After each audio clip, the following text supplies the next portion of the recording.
No pido ni espero que crean el suceso, atroz como ninguno, aunque al tiempo tan doméstico que voy ahora a relatar. Loco estaría yo, ciertamente, si lo esperara, cuando hasta mis propios sentidos rechazan lo que perciben. Loco no estoy, sin embargo, y desde luego no estoy soñando, pero mañana voy a morir, y quisiera descargar hoy mi conciencia. Lo que me propongo es exponer sin más ante el mundo, con toda sencillez, sucintamente y sin comentarios, una serie de hechos meramente familiares. Son sus consecuencias las que me han aterrorizado, torturado, destruido. Intentaré, no obstante, detallarlos. A mí solo me han aportado terror, a más de uno de los que pensarán más curiosos que terribles. Es posible, quizá, que con el tiempo algún intelectual dé una explicación trivial a mis fantasmas. Alguien con una mente más tranquila, más lógica y mucho menos excitable que la mía, que solo vea las circunstancias que yo detallo con espanto, una sucesión ordinaria de causas y efectos muy naturales. En mi infancia se me conocía por mi carácter dócil y bondadoso. Era tan llamativa la ternura de mi corazón que me convertí en el hazmerreír de mis compañeros. Sentía una particular atracción por animales, de los que mis padres me permitieron tener una en casa, una variedad muy amplia. Con ellos pasaba casi todo el tiempo y nunca era más feliz que cuando les daba de comer y acariciaba. Esta peculiaridad de mi carácter creció conmigo y ya de adulto fue una de mis fuentes principales de placer. A quienes han cuidado con afecto, a un perro fiel y sagaz, apenas si necesito explicarles la naturaleza o intensidad de la satisfacción que uno obtiene. Algo hay en el amor desinteresado y abnegado de un animal que llega directamente al corazón de quien con alta frecuencia ha comprobado la amistad mezquina y la muy frágil fidelidad de las propias personas. Me casé joven y fui muy feliz al descubrir a mi esposa inclinaciones parecidas a las mías. Al ver mi afición por los animales, no perdió ocasión de hacerse con los más agradables. Teníamos pájaros, peces, un buen perro, conejos, un mono pequeño y un gato. Este último era un animal de belleza y tamaño notables, todo negro y de una astucia sorprendente. Al hablar de su inteligencia, mi esposa, que en el fondo era un tanto supersticiosa, aludía con frecuencia a la antigua creencia popular que en todos los gatos negros veía brujas disfrazadas. No es que se lo tomara nunca en serio, solo sacó el tema a colación porque por casualidad acabó de recordarlo. Plutón, que así se llamaba el gato, era mi compañero favorito. Solo yo le daba de comer y él me seguía por toda la casa. Hasta me costaba trabajo conseguir que no me siguiera por la calle. Nuestra amistad siguió así muchos años, en los que por intervención del demonio de la impertinencia, mi temperamento y mi carácter sufrieron en general un cambio radical, para peor. Estaba cada día más taciturno, irritable, más indiferente a los sentimientos de los demás. Me atreví a utilizar un lenguaje grosero con mi esposa. Así que con el tiempo a maltratarla. Los animales, lógicamente, también sufrieron las consecuencias de este cambio en mi carácter. No solo los descuidé, también los maltraté. Por Plutón sentía, no obstante, suficiente aprecio como para refrenar con él mi violencia, cosa que no tenía escrúpulos en hacer con los conejos, el mono e incluso el perro, cuando por casualidad o afecto se cruzaban conmigo. Pero la enfermedad se adueñó de mí, y a la larga incluso Plutón, que estaba volviendo viejo y por ello algo irritable, comenzó a sentir los efectos de mi mal genio. De vuelta a casa una noche, tras una de mis correrías por la ciudad, y bastante ebrio, se me antojó que el gato me evitaba. Lo agarré, y asustado por mi violencia, me dio un pequeño mordisco. Un mordisco en la mano. La furia de un demonio se apoderó de mí. Ya no era yo. El alma de siempre pareció abandonarme de pronto, y una maldad más que demoníaca, nutrida en ginebra, sacudió las fibras todas de mi ser. Saqué del bolsillo del chaleco una navaja, la abrí, agarré al pobre animal por el pescuezo y muy adrede le vacié un ojo. Me sonroja que me consume, me estremece detallar esta terrible experiencia. Cuando en la mañana recobré la razón, Dormidos ya los vapores de la noche, experimenté una sensación mitad de horror, mitad de remordimiento, por mi culpa en tamaña mortalidad, pero fue a lo sumo sentimiento leve y equívoco, que ni siquiera me rozó el alma. Volví a sumergirme en los excesos y pronto ahogué en vino todo recuerdo de aquella hazaña. Mientras tanto, el gato se recuperó lentamente. La cuenca del ojo perdido presentaba, es cierto, un aspecto deplorable, pero ya no parecía dolerle. Deambulaba como antes por la casa, pero, como era de esperar, huía aterrorizado cuando yo me acercaba. Me quedaba el evidente rechazo de una criatura que antes me había tenido tanto afecto. Pero ese sentimiento pronto dio un paso de irritación, y luego, como disponiendo de mi caída final irrevocable, apareció el instinto de la apercividad.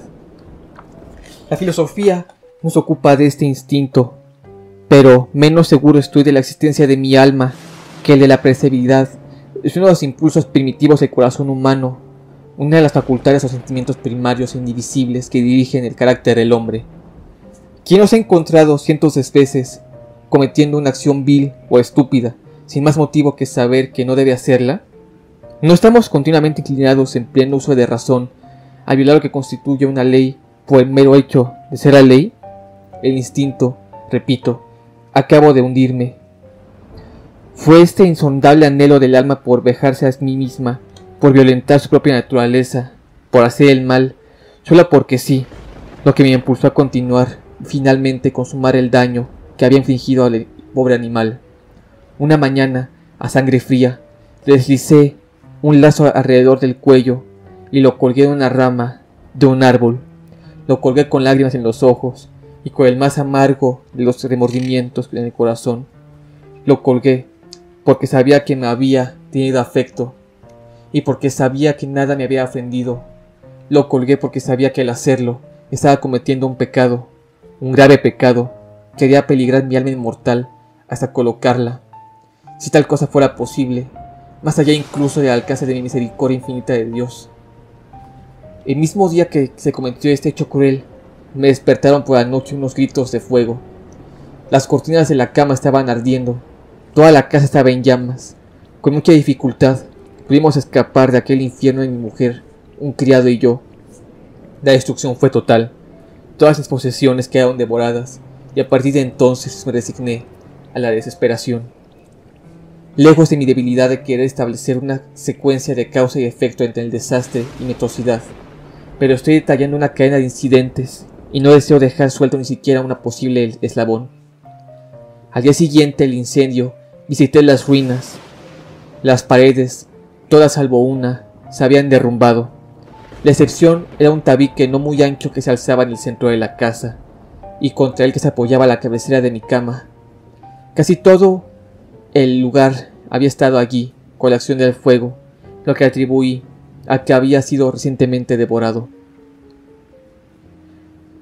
Alrededor de esa pared se hallaba reunida mucha gente que parecía estar examinando con minucioso detalle una parte muy concreta.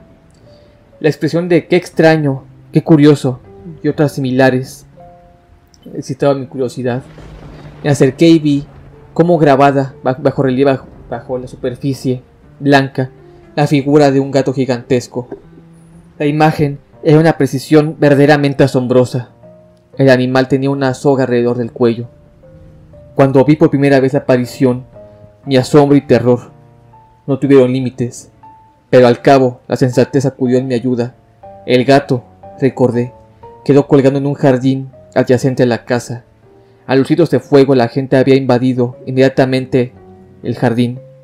Alguien debió cortar la cuerda del árbol y arrojar al gato por la ventana de mi dormitorio, quizá con la intención de despertarme. La caída de otras paredes había aplastado a la víctima de mi crueldad contra el yeso recién extraído, y la cal, junto con las llamas y amoníaco, habían grabado el retrato que yo veía. Aunque pronto justifiqué ante la razón, no así mi conciencia, el hecho asombroso que acabo de detallar. No por ello dejó de impresionarme profundamente.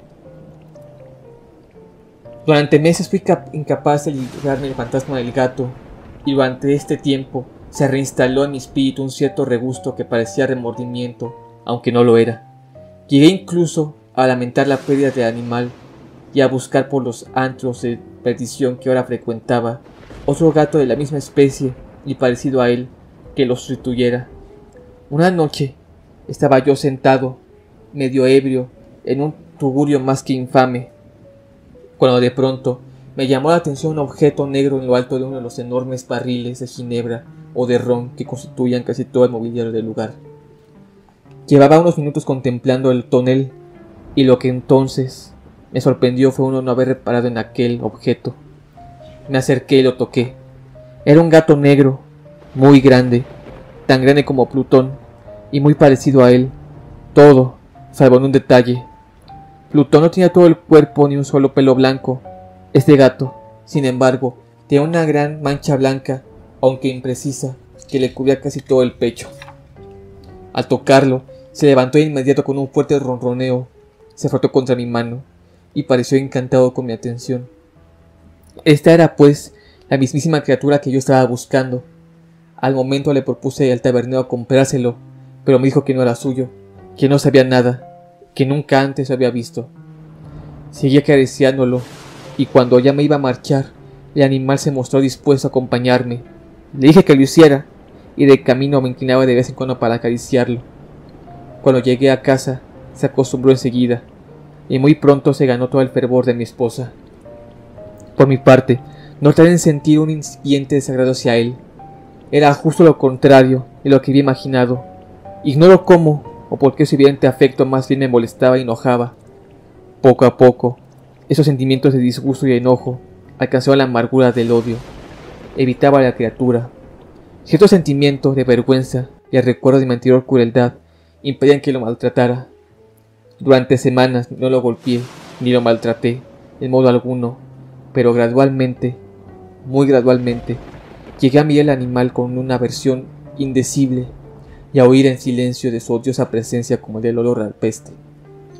Lo que sin duda acrecentó mi odio fue descubrir a la mañana siguiente detrás de la casa que, como Plutón, también le faltaba un ojo, pero precisamente esa circunstancia le ganó el afecto de mi esposa que, como ya he mencionado, poseía alto grado de ese mismo sentimiento humanitario que antes me había caracterizado, a menudo fuente del gozo más puro e ingenuo. A pesar de mi aversión por el gato, su predilección por mí parecía ir más allá. Seguía mis pasos con una insistencia que me sería difícil hacerle entender al lector. Allí, donde me sentaba, se acurrucaba bajo la silla o me saltaba a las rodillas, prodigándome repugnantes caricias. Si me levantaba, se cruzaba el paso y casi me hacía caer, o me clavaba en la ropa unas uñas largas y afiladas y se me subía hasta el pecho. En esos momentos, sin embargo, aunque había acabado con él con un puñetazo, me frenaba aparte el recuerdo de mi crimen anterior, pero sobre todo, el miedo cerval al animal. No era este un miedo al daño físico, y sin embargo, soy incapaz de definirlo. Casi me avergüenza admitir, sí, así en esta celda de convicto, casi me avergüenza admitir que el horror que un animal me inspiraba, se vieron acrecentados por una de las pesadillas más elementales que uno puede imaginar. Mi esposa me había hecho notar una vez más la mancha del pelo blanco de la que ya había hablado y que constituía la única diferencia aparente entre esa bestia y la que yo había ahorcado. El oyente reconocerá esta marca, aunque grande, tiene al principio una forma muy imprecisa, pero poco a poco, casi imperceptiblemente, cosa que mi razón se esforzó mucho por descartar como algo imaginario, había acabado por ofrecer unos contornos bien nítidos. Era ahora pues la imagen de algo que me estremeció el nombrar, algo lo que, sobre todo, aborrecía al monstruo y lo temía. Me había librado de él, si me hubiera atrevido. La imagen, decía, de algo monstruoso, terrible, la imagen del patíbulo. Y ahora, ciertamente, mi aflicción iba más allá de la aflicción de cualquier ser humano, que una simple bestia, cuyo congénere había aniquilado, vio con desdén. Que una simple bestia me causara a mí, un hombre modelado a mi imagen del Altísimo, tanta y tan insoportable aflicción. Ay, ni de día ni de noche he vuelto a sentir la bendición del sueño. Durante el día, la criatura no se preocupaba en un instante de mí. De noche, hora tras hora, me despertaba en pesadillas innombrables, y sentía en mi rostro el cálido aliento de aquella cosa, y su peso atroz, la encarnación de una pesadilla de la que era incapaz de escapar. Bajo la presión de los tormentos tales, sucumbió el débil residuo de bondad que aún me quedaba. Pensamientos perversos fueron mi única compañía, los más perversos. La melancolía habitual de mi carácter se tornó en odio hacia todo y hacia todos. Mientras tanto, mi pobre esposa se convirtió en el blanco más frecuente y sumiso de mis arrebatos de ira. Un día, ella me acompañó por cierto asunto de la casa al sótano del viejo edificio en que nuestra pobreza me obligaba a vivir. El gato me siguió por empinar escalera y a punto estuve de hacerme caer, lo que me sacó de quicio. Alzando una hacha y olvidándome en mi rabia de miedo infantil que hasta entonces no había contenido, lancé un golpe de animal que, desde luego, había sido fatal de haber acertado donde yo pretendía. Pero la mano de mi esposa detuvo el golpe. La intromisión me provocó una furia más que demoníaca. La agarré, zafarme de su mano y le hundí el hacha en el cráneo. Mi esposa quedó ahí. Ejecutado este odioso crimen, me entregué con toda la premeditación a la tarea de esconder el cuerpo. Sabía que ni de día ni de noche podía sacarla de la casa sin correr riesgo de que me vieran los vecinos. Muchas ideas me cruzaron por la cabeza. Por un momento pensé en cortar el cadáver en trozos y quemarlos. Luego decidí que había una fosa en el suelo sótano. Después pensé en tirarlo al pozo del jardín. Y en fin, el sótano era el lugar idóneo para ello. Los muros no eran sólidos, y hacía poco que los habían revocado con yeso vasto, quien había secado aún por humedad en el ambiente. Además, una de las paredes presentaba un saliente de una falsa chimenea, rellenado ahora para igualarlo con el resto del sótano. Estaba seguro de poder desmontar allí fácilmente los ladrillos, meter el cuerpo y volver a dejarlo todo como estaba, de modo que nadie detectara nada sospechoso. Y no me equivoqué en el cálculo. Con la ayuda de una palanca no me costó desmontar los ladrillos. Apoyé con mucho cuidado el cadáver contra el muro interior de esa posición. Lo dejé mientras sin mayores problemas volví a levantar esa construcción idéntica a la original. Con toda clase de precauciones me había procurado arena y estopa, y preparé el lúcido que no se distinguía del anterior, y con el anterior satisfecho el resultado. El muro no presentaba rastro alguno de haber sido alterado. Recogí del suelo los restos con minucioso cuidado. Miré a mi alrededor y me dije a mí mismo: aquí por lo menos no hayas trabajado en vano. El paso siguiente fue a buscar a la alimaña que había causado tanto infortunio, porque al final había tomado la firme decisión de darle su fin. De haber dado entonces con el gato, su destino estaba asegurado. Pero parecía que el astuto animal, asustado por la violencia de mi anterior arrebato, evitaba acercarse mientras durara mi mal humor. Es imposible describir o imaginar el profundo, el dichoso sentimiento de alivio que la ausencia de la odiosa criatura me producía. No se dejó ver durante la noche, y hacía al menos una noche desde que entró a la casa. Dormí tranquilo y profundamente. ¡Ay! Dormí incluso mejor con el peso que con mi conciencia. Pasó el segundo día y el tercero, y mi torturador me seguía ausente. Volví a respirar como un hombre libre. Aterrorizado, el monstruo había dejado definitivamente la casa. No iba a verlo más. Mi dicha era total.